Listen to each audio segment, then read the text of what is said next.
অমৃত কথা। আজকের অমৃত কথার শিরোনাম অজ্ঞানের আবরণ ও বিক্ষেপ শক্তি। অজ্ঞানের আবরণ ও বিক্ষেপ নামক দুইটি শক্তি আছে।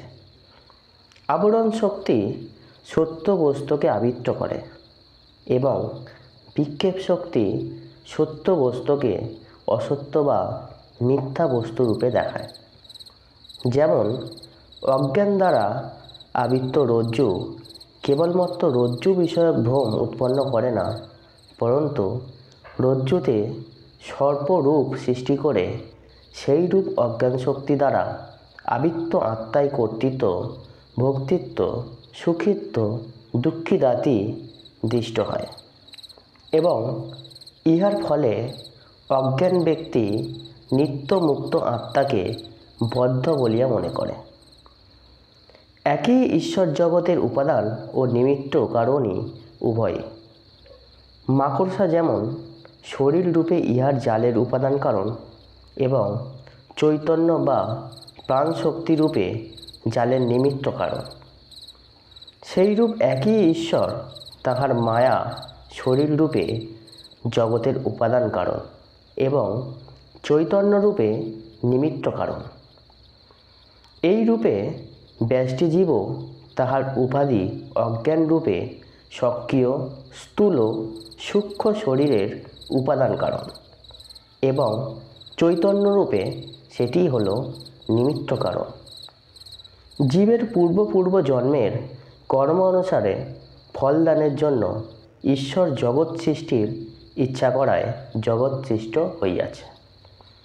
জীব কর্মানুরোধে জীবের ভোগ সম্পাদনের জন্য ঈশ্বরের এরূপ ইচ্ছা হয়।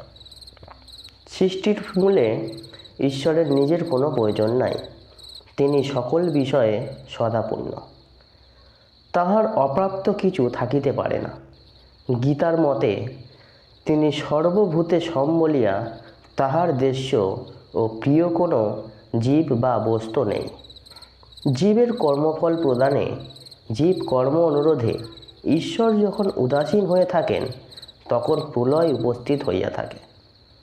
প্রলয়ে কার্যবস্তুসমূহ ইহাদের নিজ নিজ কারণে বিলীন হয় এবং জীবের কর্মমায়াতে সূক্ষ্মরূপে অবস্থান করে। পুনরায় জীব কর্ম অনুরোধে ঈশ্বর জগৎ সৃষ্টি করেন। সৃষ্টির সত্যাংশ চৈতন্যের এবং মিথ্যাংশ মায়ার কার্য চৈতন্য সকল ভূতেরই সত্তা।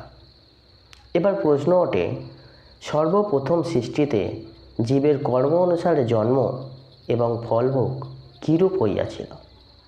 উত্তরে বৈদান্তিকগণ বলেন, ঈশ্বর, জীব ও সৃষ্টি এই তিনই অনাদি বলিয়া এই প্রশ্ন উঠিতে পারে না। এই হেতু জীবের উৎকৃষ্ট ও অপকৃষ্ট ভোগের জন্য ঈশ্বরের পক্ষপাতিত্ব দোষ ঘটে, কিন্তু সেই দোষের আরোপ করা অযৌক্তিক। পক্ষান্তরে ঈশ্বর, জীব ও সৃষ্টি ব্যবহারিক দৃষ্টিতে সত্য হলেও পরমার্থিক দৃষ্টিতে মায়ার খেলা মাত্র। জ্ঞানীর দৃষ্টিতে জীবত্ব, ঈশ্বরত্ব ও বিশ্ব প্রপঞ্চ অজ্ঞান কল্পিত একমাত্র ব্রহ্মই সত্য। বেদান্ত মতে অজ্ঞানের বিক্ষেপ শক্তি প্রভাবেই সত্যস্বরূপ ব্রহ্ম ও ব্রহ্মরূপে প্রতীত না হইয়া মিথ্যা নাম রূপময় জগৎরূপে প্রতীত হইতেছেন।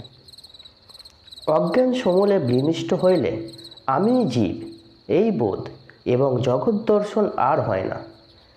যতদিন প্রাণরুদ্ধ স্বরূপ শরীর থাকে, ততদিন আমি জীব এই বোধ এবং জগৎ দর্শন হইলেও ইহা মিথ্যা বলিয়া নিশ্চয়ই হয়, ইহাতে আর সত্যতা বোধ থাকে না। আধ্যারোপ বা অধ্যরূপ ভগবান শ্রীকৃষ্ণ ব্রহ্মভাবে আড়ষ্ট বা আরূঢ় হইয়া বলিয়াছেন, আমি সকল ভূতের বীজ। উপনিষদে আছে, ব্রহ্মজগৎ সৃষ্টি করিয়া তন্মধ্যে অনুপ্রবিষ্ট হইয়া আছেন। ব্রহ্ম হইতে প্রাণ, মন ও সর্বেন্দ্রিয় এবং আত্মা হইতে আকাশ সমৃদ্ধ হইয়াছে।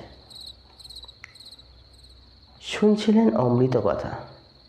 আজকের অমৃত কথা স্বামী সুন্দরানন্দের যোগ চতুষ্টয় থেকে নেওয়া।